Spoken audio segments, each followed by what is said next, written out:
Absolutely delighted to be here today. Thanks particularly to Doug Rosa and to Darren. Doug arranged my trip to Sydney. When I got an invitation, I was very pleased to accept because I think, as I mentioned to Doug, we don't talk enough about the New Guinean perspective of the war. I think it's a wonderful thing that this talk is on today and that we will be speaking about it today. Had a number of enjoyable conversations already this morning with people here, including a number who are sharing New Guinean memories.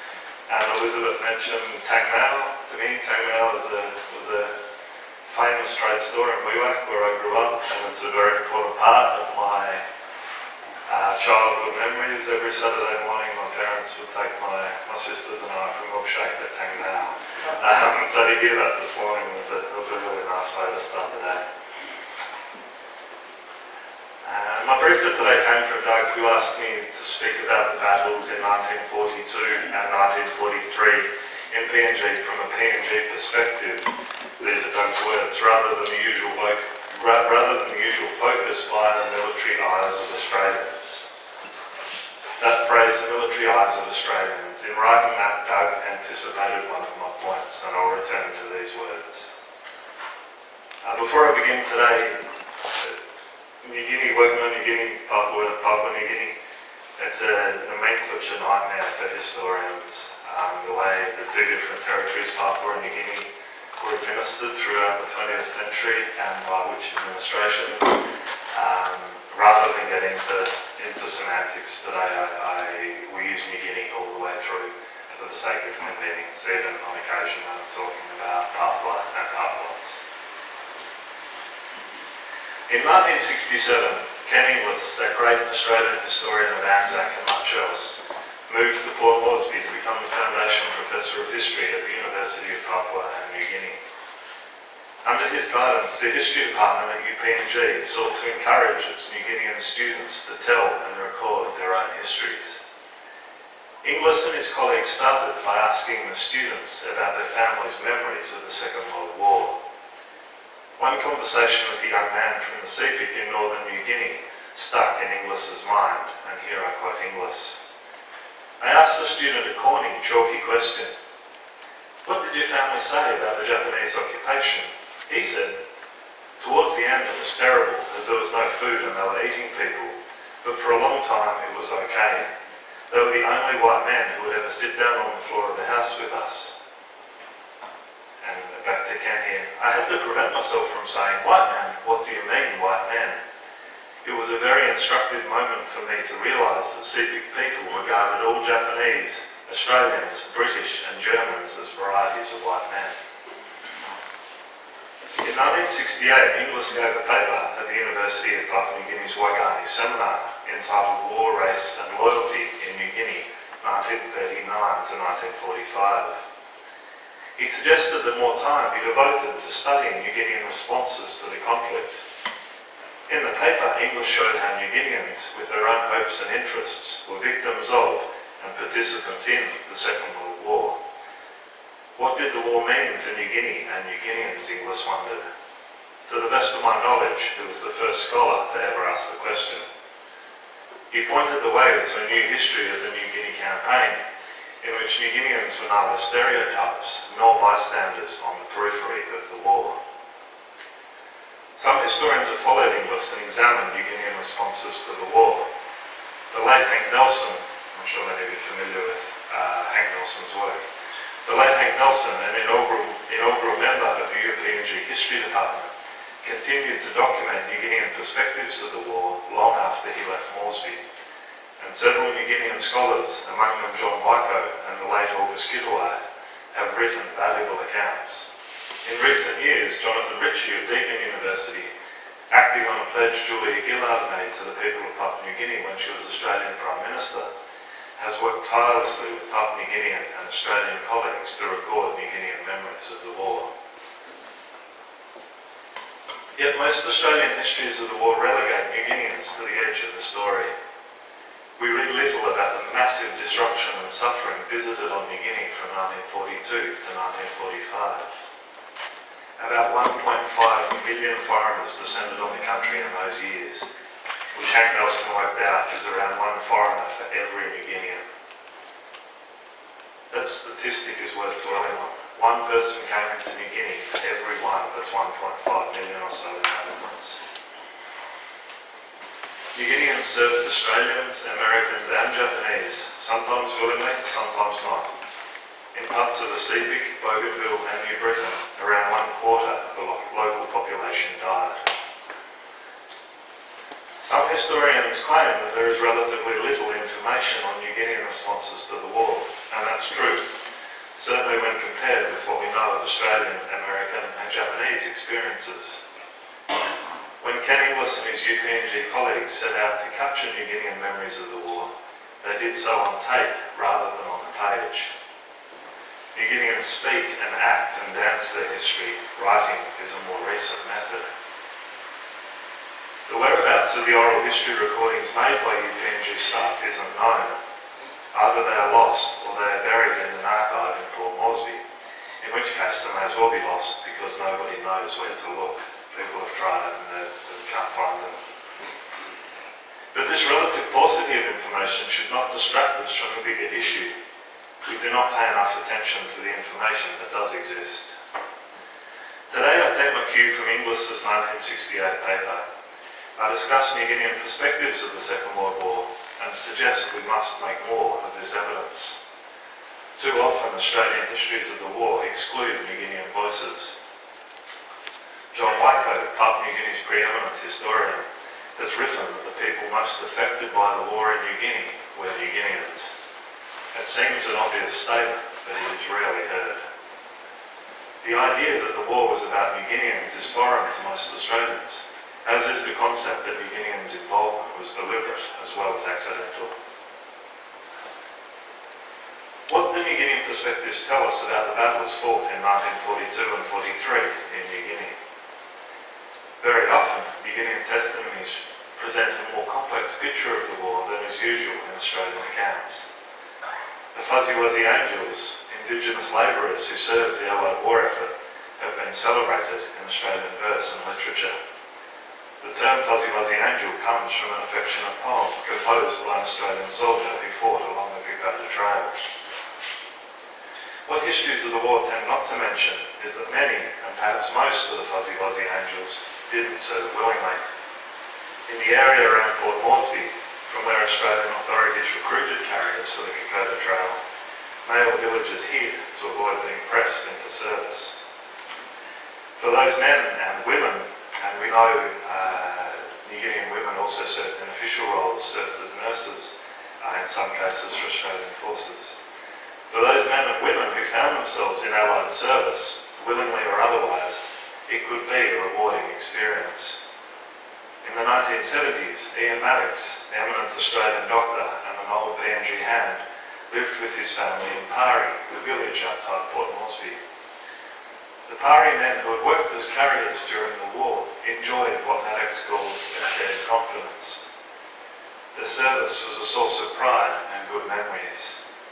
For some villagers, he writes, the war allowed a first experience of comradeship with whites. Maddox tells of warm friendships and mutual respect between these men, often friendships that lasted for decades between Australian soldiers and carriers. This story is familiar. We know it because we've heard many stories like it. However, Maddox goes on. Most other Pari villagers remember the war as a time of privation. Japanese bombing of Port Moresby in early 1942 led army authorities to move the people of Pari to the site they call Valala, 80 kilometres southeast. The people of Pari had to abandon their houses, gardens and church the church bell. Women, children and old men were deposited on the beach of Valala, where they were left to build makeshift shelters and scrounge for bush foods. Locals there could offer them little help, for most of their active men also were away on the Kokoda Trail. As late as the 1990s, the people of Pari were composing songs that remembered hunger and deaths at Valala. It's this history that is less familiar to Australians. In June 2017, I spent a week in Salamoa with two Papua New Guinean colleagues. The village of Salamoa, on the tip of an isthmus that juts into the Huon Gulf, was a site of great strategic significance to the Allies and to the Japanese in the fight for New Guinea. Japanese artillery is still in place in and around the village.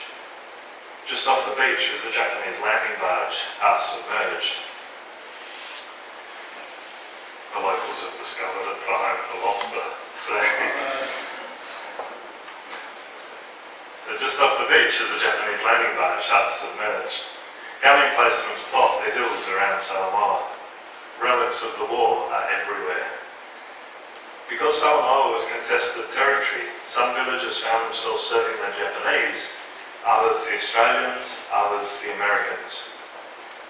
When the war ended, these divisions ruptured relationships in the village. Salamoans speak with clarity and candour of the problems, terror and death brought by the white man's war. White man's war isn't my term. It was used by an old woman we interviewed on Salamoa, and I've read and heard the phrase elsewhere. The phrase lumps together the foreigners who brought the fight to New Guinea, with no distinction drawn between Australians, Americans and Japanese. The name of the old woman we interviewed was Amagoye Matthias. The people were at the German colonisation around there, and the people are still over, and so I assume the Matthias comes from the German connection. In her interview, she spoke mostly of being scared and of the way she and other villagers hid from the war. It was fear that dominated her talk that day, her interview. Amagoye lived in the bush for 2 years, hiding from the war. Certainly, the Salamoans we interviewed spoke little of national differences, of battles and their outcomes, of who was right and who was wrong. In common with the people of Pari, they talk of the war as a tragedy that caused them unprecedented and unwelcome disruption. One Salamoan described to me the arrival of Japanese forces in the village. A Japanese officer demanded that the villagers supply his men with food. "We have only enough for ourselves," came the reply. "New Guineans don't take more than they need from land and sea." The Japanese officer listened to the villagers' answer, murdered the nearest Salamoan, then repeated his demand, leaving them no choice but to share their daily catch and garden produce. Several of the Salamoans we spoke with mentioned the death of a young Salamoan woman who died with child in womb, her stomach sliced open in a bomb explosion. Among otherwise disparate individual testimonies, that story, the story of the death of the pregnant woman, was a common element. Here, I think, is a difference between New Guineans and Australians, and where I come back to Doug's words. New Guineans remember the war as social history.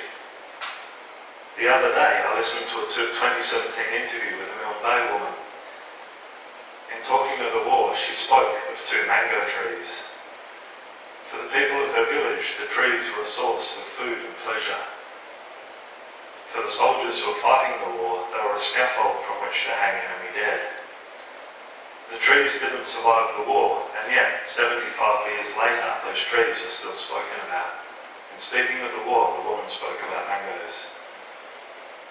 Australians, meanwhile, tend to look at the campaign through military eyes, to borrow Doug's phrase. There is, of course, and must be, a place for both approaches in writing the history of the war in New Guinea. But my point today is that our knowledge of the campaign would be stronger and clearer if we were to combine the two more than we do. Testimony from across New Guinea shows that many New Guineans simply wanted the war and the foreigners on their lands to go away. This is a recurrent theme in New Guinean memories, and jars with the common perception, that New Guineans Guineans fought side by side with Allied forces to restore Australian rule in New Guinea. For Guinean, a Bougainvillean man who lived through the war, the conflict was just another foreign invasion. I quote, "We saw no sense in many different kinds of white people. The Germans were white, yet different to the people from Sydney. People referred to white foreigners as people from Sydney. Rumour had spread that the Japanese were actually the spirits of the dead Germans of World War I, returning in disguise in another attempt to invade the people's land. They were thought of as a very hostile tribe from over the waters from some distant place somewhere. Other New Guineans were inclined, especially in northern New Guinea, to a more positive view of the Japanese, thinking that they had come to liberate them from Australian colonial rule. The war gave Mboge of Northern Province, which is now known as Oro Province, the opportunity to express his beliefs about the presence of outsiders in New Guinea. He did this by going on a murderous rampage. He murdered foreigners. Mboge's story of nascent nationalism generally is ignored in histories of the war in New Guinea. Mboge was summarily hanged by Australian authorities in 1943, but the distinction between the murders he committed and the killing being practiced all around by Australians, Americans and Japanese was lost on some New Guineans. While Mboge's reaction was extreme, his thinking wasn't. As Inglis noted in his 1968 paper, some New Guineans believed the war was God's way of punishing foreigners for dishonest acts in New Guinea. In his paper, Inglis was alert to the possibility that New Guinean testimony might recast what we know of the war. He wondered what New Guinean men who had served as carriers, and I quote, might say about their relationships with the soldiers, including Japanese. Is there a Japanese equivalent of the phrase fuzzy wuzzy angels? It's a question to ponder. Nearly 2 in 3 of the approximately 300,000 Japanese who served in New Guinea were killed, making Papua New Guinea, in percentage terms, Japan's most lethal Second World War battleground. The campaign remains hugely significant in Japan, and many Japanese veterans have written memoirs of the war in New Guinea. And for them, as for Australians, Papua New Guinea is a place of pilgrimage. It has been for a long time. Japanese war pilgrims were visiting New Guinea a generation before Australians began to flock to Kokoda. I grew up in PNG, and from the late 1960s my parents lived on Borum Point in Wewak, on the north coast of New Guinea. Wewak was at the heart of Japan's New Guinea campaign. My mother recalls seeing Japanese visitors on Borum Point year after year. They were former soldiers in New Guinea to remember. They lit candles and held ceremonies by small stone cans. As my mother told me the other day, that she remembers sometimes they brought their families. It was a family pilgrimage. A Japanese scholar based in Melbourne is doing important work about the relationships forged between New Guineans and Japanese soldiers. His particular area of interest is Bougainville, where he has identified New Guinean and Japanese friendships that continue to this day. How were these friendships formed? While we await his findings from Bougainville, there is evidence available from elsewhere in New Guinea to suggest answers. In some villages, especially in the north, where the Imperial Japanese Army had its community base, and Japanese occupation wasn't threatened by Allied gains until late in the war, there was higher regard for Japanese rule than there had been for pre-war Australian authority. The Arakash people of the Torricelli Mountains were pleased to receive Japanese advice on improving the productivity of their gardens and reducing inter-village conflict. The inhabitants, as a famous example, the inhabitants of one Sepik village cried when they learned the Japanese were losing the war and had to withdraw. That village is something of an isolated example because it's known that the officer who set up the school there was a kind, caring Japanese officer, and his actions, it's no point saying that those actions are usual because they weren't. I raise that point and make that point to show the diversity of New Guinean reactions to the war, that there were differences. Michael Somare, the first Prime Minister of independent Papua New Guinea, began his formal education at a Japanese school established in the Sepik during the war. Michael Somare learned to count in Japanese before he could count in English. And here I repeat the point. I want to make clear as I speak today, I'm not for a second trying to say that all is well with the Japanese. That would be, as a historian, entirely to ignore evidence and an absurd claim.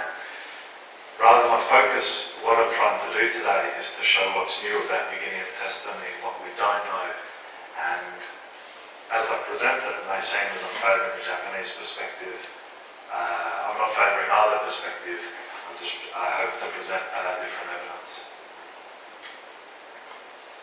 These examples emphasise the complexity and diversity of New Guinean reactions to the war. New Guinean support for Allied forces, including the Australians, was not universal. Among those New Guineans who fought and laboured loyally were men without enthusiasm for the army they served or its cause. Dutiful service is not the same thing as affection. We know that many, and perhaps most Australians who fought the war treated New Guineans with courtesy and respect, and that warm and meaningful friendships were formed. We know also that some Australian soldiers didn't extend courtesy and respect to the New Guinean men they worked and fought with. Exactly the same could be said of American soldiers and Japanese. At this point, I have a break and I'd like to show you a few slides. This picture, I'm sure, is familiar to most of you. It's, I think, without question, the most famous photo in Australian, the most famous photo of, I guess what you would call a fuzzy wuzzy angel photo. It was taken by the great New Zealand photographer George Silk, who served, his job was with the Australian government, but New Zealand born, and went on to become the most distinguished photojournalist with Life, the American magazine. The man on the left is George Whittington, an Australian soldier who recovered from his wounds but died of disease a few weeks after the photo was taken. The man on the right is Raphael Mbari. The reason I put this photo up is Raphael Mbari's name was never known for 30 or 40 years. And it's true of a lot of these sorts of photos. We know the Australian story, we don't always know the New Guinean story. His name was discovered when George Whittington's widow, been in the 70s, had been a widow for 30 years, wanted to know who the New Guinean man was that had helped her husband. And she found out his name. And from the 1970s onwards, Raphael Mbari lived quite a long life. Off the top of my head, I think he died after 2000. He became an outspoken advocate for recognising, paying greater attention to Papua New Guinean contributions to the war. That photo, another interesting thing, that photo was taken on Christmas Day, 1942, somewhere near Buna.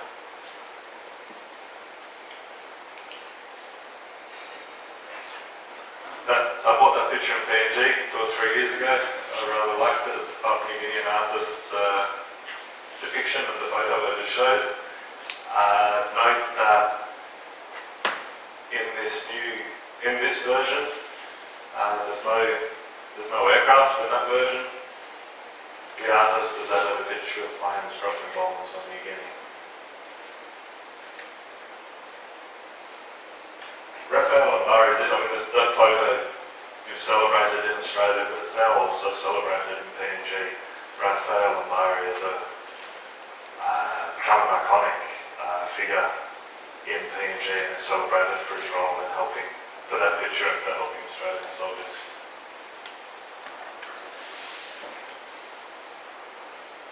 I chose that one. That's an Australian War Memorial photograph, a classic.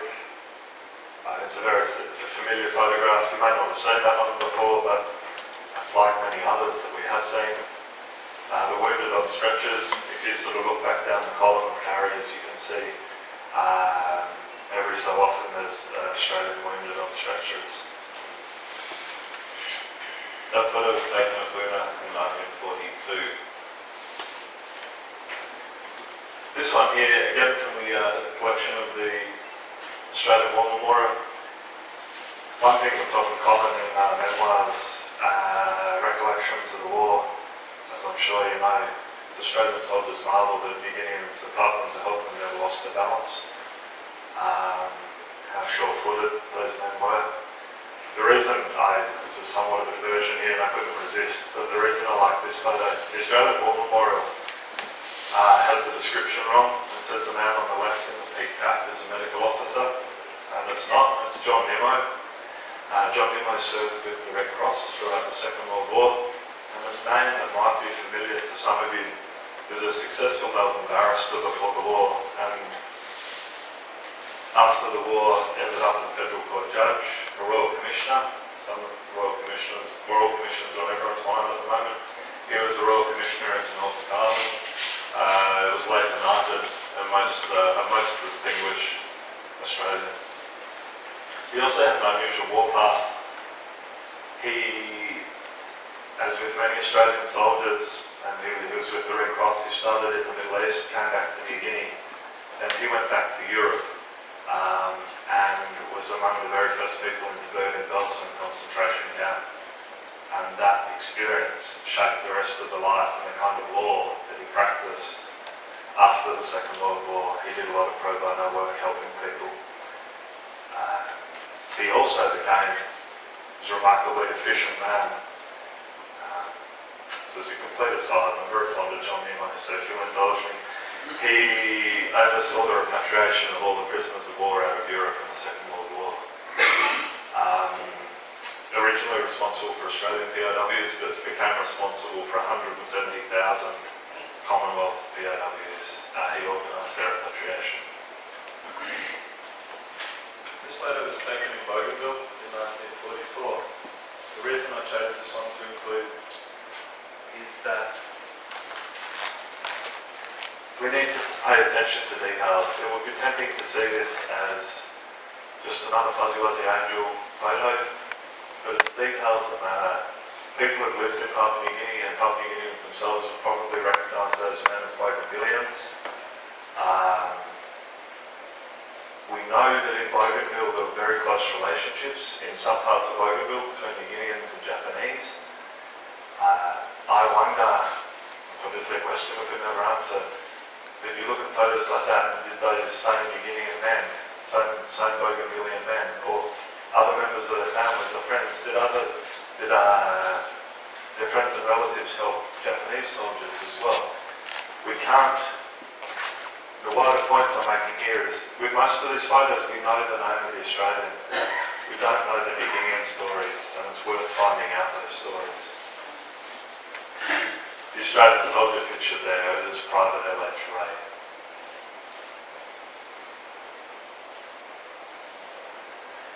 This is my last photo, and this one I'm sure you've all seen before, is one of the most famous photos of the Second World War. The man there, the man about to be executed was Leonard Sifley. It was discovered when John Howard was Prime Minister. It was discovered he was a distant relative of John Howard. He was an Australian commando who, with a group of Ambonese men, had come across what is now the Indonesian-New Guinean border. This photo was taken near Aitipi, which is on the northern coast of New Guinea, near the modern-day Indonesian border.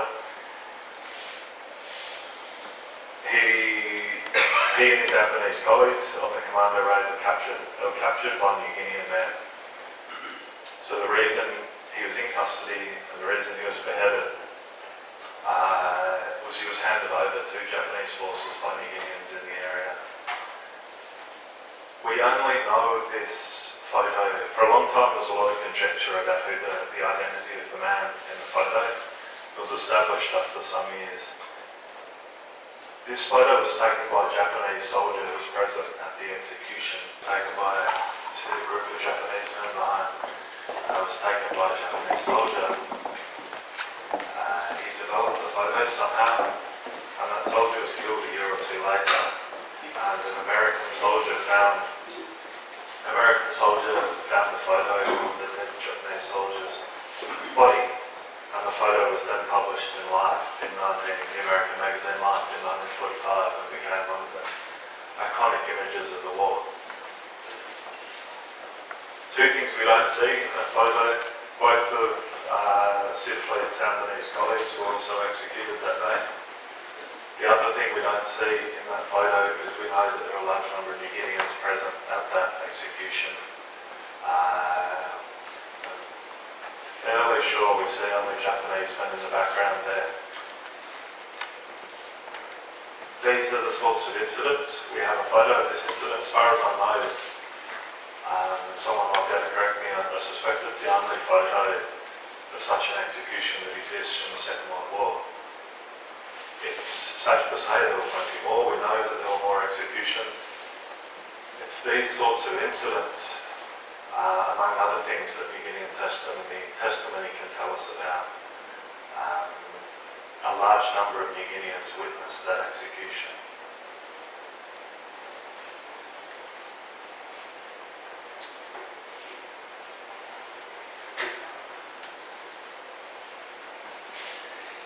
Too many of the words written about the war in New Guinea describe a binary world in which good battled evil, the Allies aided by compliant New Guineans against the Japanese. This narrow perspective fosters problems. Historians of the New Guinea campaign tend to write of New Guineans as homogenous, overlooking that their involvement with the war varied greatly by location. The experiences of men who carried frustrated forces on the Kokoda Trail tell us nothing about the experiences of New Guineans who lived through the war in Wewak, or in Lae, or Madang, or Rabaul, or Kavieng. Along the Kokoda Trail, the war came and went relatively quickly. In New Ireland, Japanese occupation continued until the time of Japan's surrender in 1945. Kokoda, then and now, doesn't stand as an example for New Guinea. I think this is one of the things that's one of the shortcomings of a lot of Australian scholarship on the war in New Guinea. We're inclined to take Kokoda as an example for New Guinea. Why don't we make more of New Guinean experiences of the war? There might be a temptation to think that New Guinean evidence is dismissed because most of it is delivered as oral history, but I doubt this is the case. All but the most regressive historians now accept the great insights that spoken evidence offers, especially in a country like Papua New Guinea. A historian at BNG who chooses to ignore the spoken word won't discover much of substance about the country or its people. Rather, I suspect that many Australian historians simply have little interest in New Guinean memories of the war, or in memories of the war that depart from received wisdom. Of course there were close relationships between Australians and New Guineans, and of course there were many New Guineans who served the Allies with skill, bravery and loyalty. I'm not here for a moment to dispute that, not at all. The campaign in New Guinea is of vital importance to Australians, and rightly so. It's a pivotal moment in Australian history, and I'm very proud of it. What I'm here to say is it's not the whole story, and that's what New Guinean histories reveal. From New Guineans we can learn much about the war, but we must be willing to listen, even when the words are painful. New Guineans are sources of information, speaking of pain, on Australian war crimes. I will provide two pieces of evidence as examples, but not to moralise. I want to emphasise that. We know that all combatants in the New Guinea campaign committed war crimes, and the Japanese soldiers were responsible for most of these barbaric acts. That's not in dispute. Moreover, my statement that I make here isn't a bold one, because we have evidence from the men themselves. Australian soldiers who served in New Guinea have written memoirs in which they describe, with remarkable clarity and candour, their involvement in acts of atrocity. This is not evidence that's been hidden. So I cite the following examples not to shock, but to illustrate the revealing and confronting nature of some New Guinean testimony. The first example comes from the town of Madang on the Bismarck Sea. For the last 75 years, its people have told of an Australian war crime. Japanese soldiers were herded onto a barge that was taken offshore and deliberately destroyed, men and all. As far as I'm aware, this incident is mentioned in no written records, though it's common knowledge among older people in Madang. You ask anyone of a certain age in Madang and they can tell you that story. The second example comes from the Guinean Peninsula, and it's a graphic and disturbing example. On Kundamero Beach in late 1943, villagers from Wandakai witnessed a group of Australian soldiers blindfold and then behead their Japanese captives.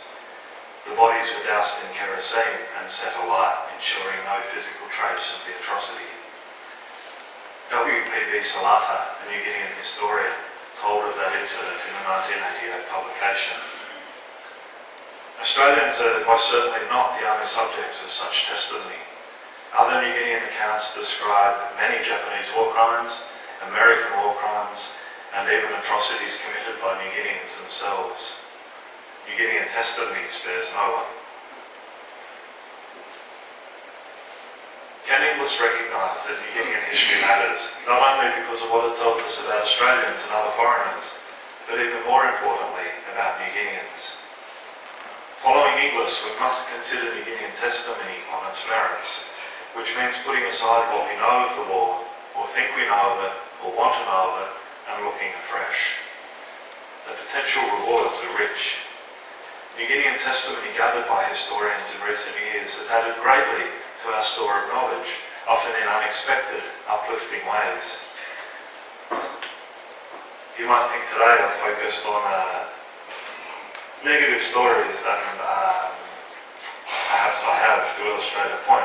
But I say here that stories of hope and courage and resilience are just as much a part of New Guinean testimony as they are of Australian histories. There's a lot that's wonderful to be discovered in those testimonies as well. However, much more needs to be done. Efforts to collect New Guinean testimony have stalled for lack of funding, and soon time will run out. New Guineans die younger than Australians, and few of those who lived through the war remain alive.